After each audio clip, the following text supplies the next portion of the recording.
Hello friends, welcome to study with Gyan Prakash. तो दोस्तों, आज के वीडियो में शुरू करते हैं 27 अगस्त के करंट अफेयर। तो पहला प्रश्न क्या है? वैश्विक विनिर्माण जोखिम सूचकांक यानी कि मैन्युफैक्चरिंग रिस्क इंडेक्स 2021 में भारत की रैंक क्या है? और इसका सही आंसर है ऑप्शन बी, यानी कि जो भारत की रैंक है वो दूसरी है।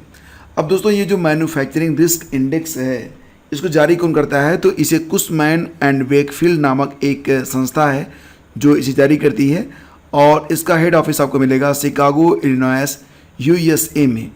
अब यहाँ पर एक बात जो कि ध्यान देने योग्य है वो ये है कि मैन्युफैक्चरिंग रिस्क इंडेक्स 2021 में भारत ने यूएसए को बीट कर दिया, यानी कि सबसे पहले स्थान पर है चीन, दूसरे स्थान पर आता है भारत, फिर आता है यहाँ पर अमेरिका और फिर आता है कनाडा।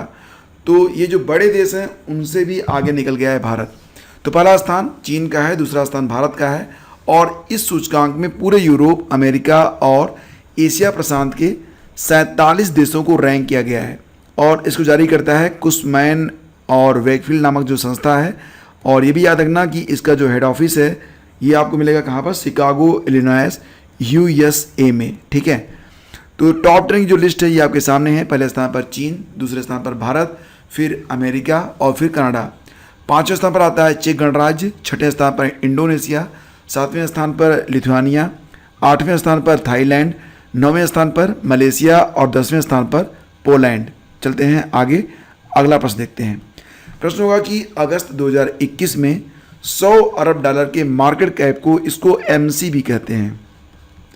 तो 100 अरब के मार्केट कैप को पार करने वाली चौथी भारतीय कंपनी कौन सी बन गई है? तो फ्रेंड्स, ये बन गई है इन्फोसिस। अब यहाँ पर जो कंपनियों के नाम दिए गए हैं ये बिल्कुल क्रम में है। पहले स्थान पर रिलायंस है, दूसरे स्थान पर टाटा कंसल्टेंसी है, तीसरे स्थान पर है एचडीएफसी बैंक और चौथे स्थान पर है इन्फोसिस।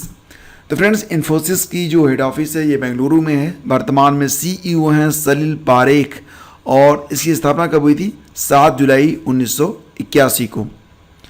और फ्रेंड्स, आगे बढ़ते हैं, लेकिन उसके पहले आपको याद दिला दें कि रिवीजन आपके लिए बहुत इंपॉर्टेंट है। आपकी परीक्षाएं बहुत ही तेज़ी से निकट आ रही हैं। जीआईसी की परीक्षा है 19 सितंबर को, उसके बाद यूपीपीसीएस है, फिर आरओ एआरओ की परीक्षा है, बीच में ही सुपर टेट की परीक्षा होगी, यानी कि जूनियर हाई स्कूल की जो परीक्षा होनी है उसकी परीक्षा भी होगी।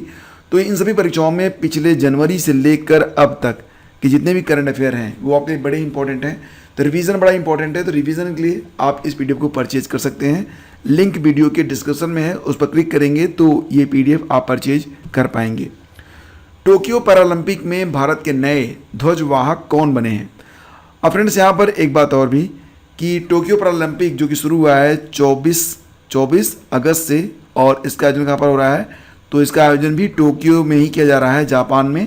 तो यहाँ पर जो ध्वजवाहक होने वाले थे उनका नाम था मरियप्पन थंगावेलु, लेकिन हुआ ये कि इनका जो संपर्क हो गया है कुछ कोविड पॉजिटिव पर्सन से, जिसकी वजह से हालांकि इनमें कोई लक्षण पाया नहीं गया है, लेकिन फिर भी इनको अब ध्वजवाहक बनने से रोक दिया गया, और इनके स्थान पर टेक चंद को जो है भारतीय दल का ध्वजवाहक करने का सम्मान था, ये टेक चंद को दिया गया। तो टेक चंद, अब यहाँ पर एक ट्रेजेडी और भी है। क्या है आपको बता देते हैं कि मरियप्पन थंगावेलु 2016 में रियो पैरालंपिक खेलों के स्वर्ण पदक विजेता थे। उनकी जगह एशियाई खेलों के स्वर्ण पदक विजेता टेक चंद उद्घाटन समारोह में भारत के नए ध्वजवाहक बने, और 24 अगस्त को उन्होंने भारत का जो ध्वजवाहक का रोल था उसको अदा किया उन्होंने। भारतीय पैरालंपिक समिति ने बताया कि टोक्यो के लिए अपनी उड़ान पर मरियप्पन एक कोविड सकारात्मक विदेशी यात्री के निकट संपर्क में आए थे। हालांकि गांव पहुंचने पर 6 दिनों तक उनका परीक्षण किया गया है और उनकी सभी रिपोर्ट नॉर्मल है, लेकिन आयोजन समिति ने मरियप्पन को उद्घाटन समारोह में शामिल न करने की सलाह दी है।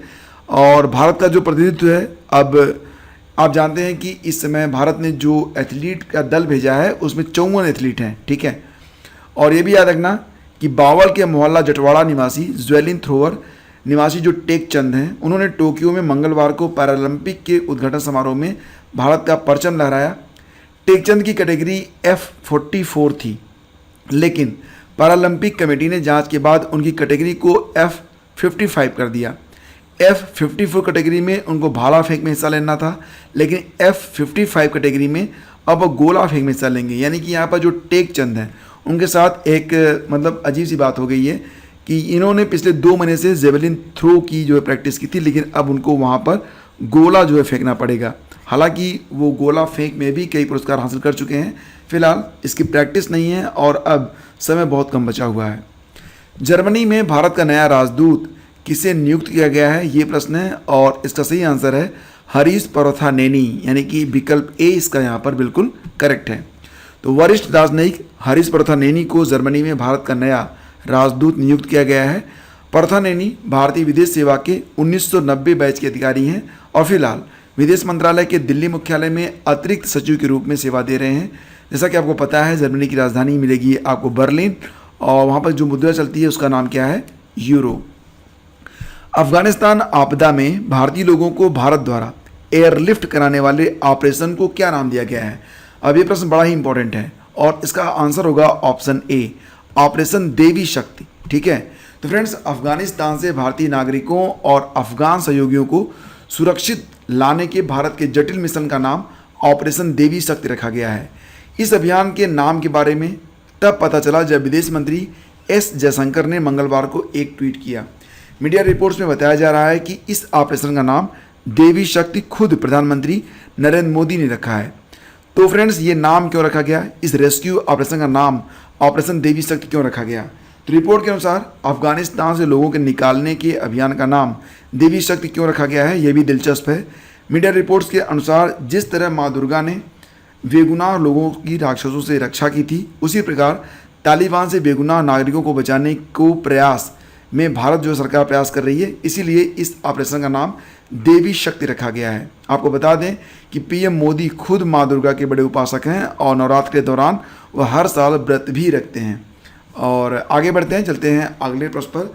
प्रश्न है कि भारत का पहला चलता फिरता सिनेमा घर ये कहाँ पर स्थापित किया गया है। अब इस प्रश्न को वेरी इंपॉर्टेंट में रख लेना, ठीक है, एग्जाम में यह जरूर आएगा या पूछा जा सकता है और इसका आंसर हो जाएगा ऑप्शन बी, जी हाँ, लद्दाख में। तो केंद्र शासित प्रदेश लद्दाख को पहला चलता फिरता सिनेमा घर मिला है। एक निजी कंपनी ने यहाँ पर सिनेमा घर लगाया है।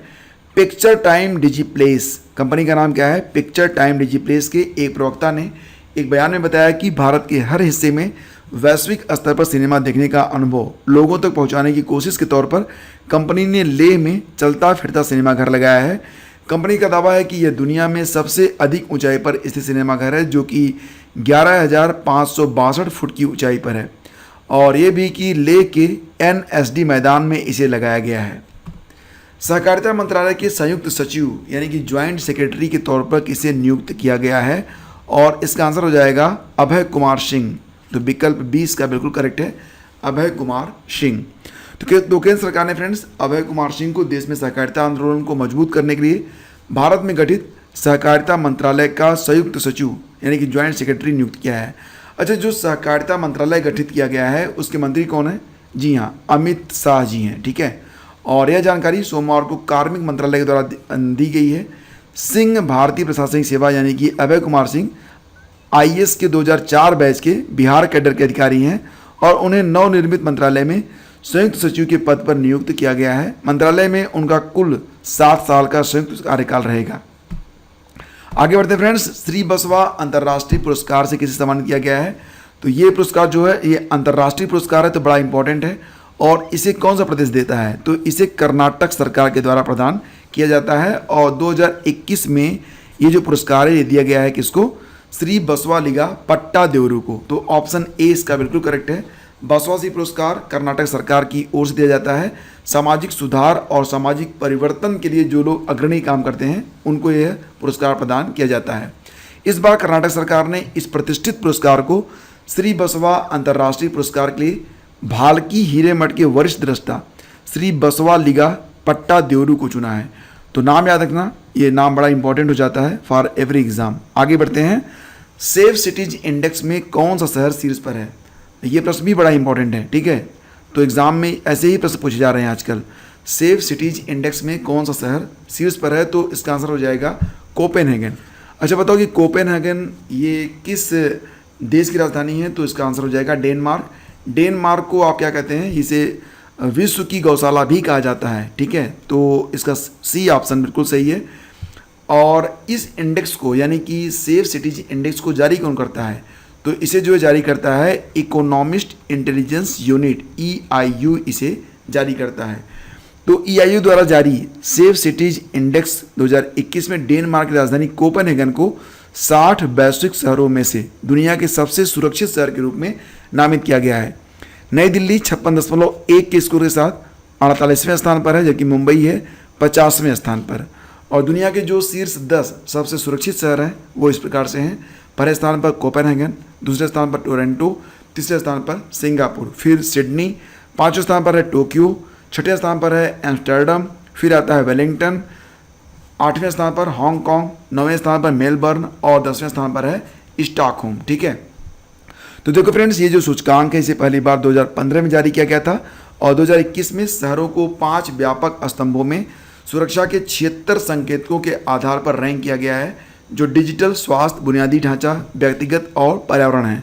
तो ये जो 5 व्यापक स्तंभ है इसमें डिजिटल, स्वास्थ्य, बुनियादी ढांचा, व्यक्तिगत और पर्यावरण है।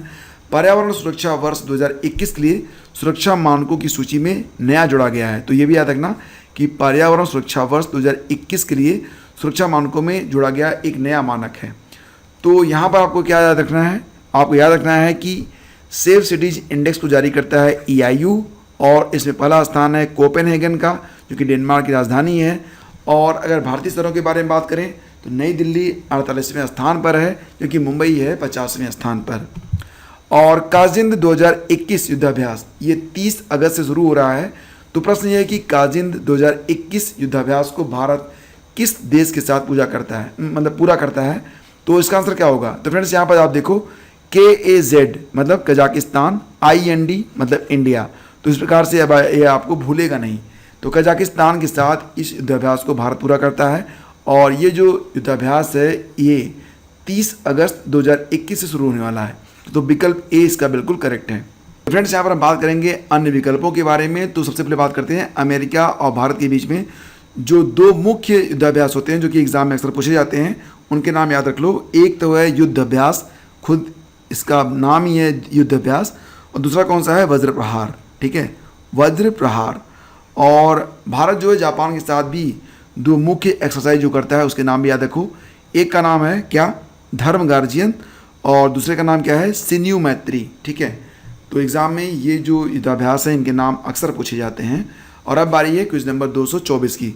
प्रश्न था कि द लिविंग माउंटेन किसकी रचना है? और इसका आंसर रहा ऑप्शन डी, अमिताभ घोष। तो फ्रेंड्स आप सभी के आंसर बड़े ही दिलचस्प तरीके से आप लोगों ने लिखा, मैंने पढ़ा और मुझे बड़ा अच्छा लगा। तो इसी प्रकार से जो आंसर आप लोग लिखते रहिए। और ये रहा आज का प्रश्न, बताओ कि कुषाण मूलतः कहाँ के निवासी थे? ये है फ्रेंड्स आपके विकल्प। और अगर ये वीडियो आपको पसंद आया तब आप प्लीज़ इसे लाइक और शेयर भी किया कीजिए अपने दोस्तों के साथ। और साथ ही साथ लेक्चर की PDF आपको मिल जाती है हमारे Telegram channel study with Gyan प्रकाश पर। तो study with Gyan Prakash Telegram channel को अगर आपने अभी तक ज्वाइन नहीं किया है तो प्लीज़ ज्वाइन कर लें। और मंथली करंट अफेयर की PDF के लिए वीडियो का डिस्क्रिप्शन आप चेक कर सकते हैं, वहाँ पर लिंक मिलेगा आपको। और याद रखिए कि ये जो इन्वेस्टमेंट आप करेंगे ये आपके करियर के लिए किया गया है सबसे बेस्ट इन्वेस्टमेंट साबित हो सकता है। Thank you so much, have a great day, जय हिंद।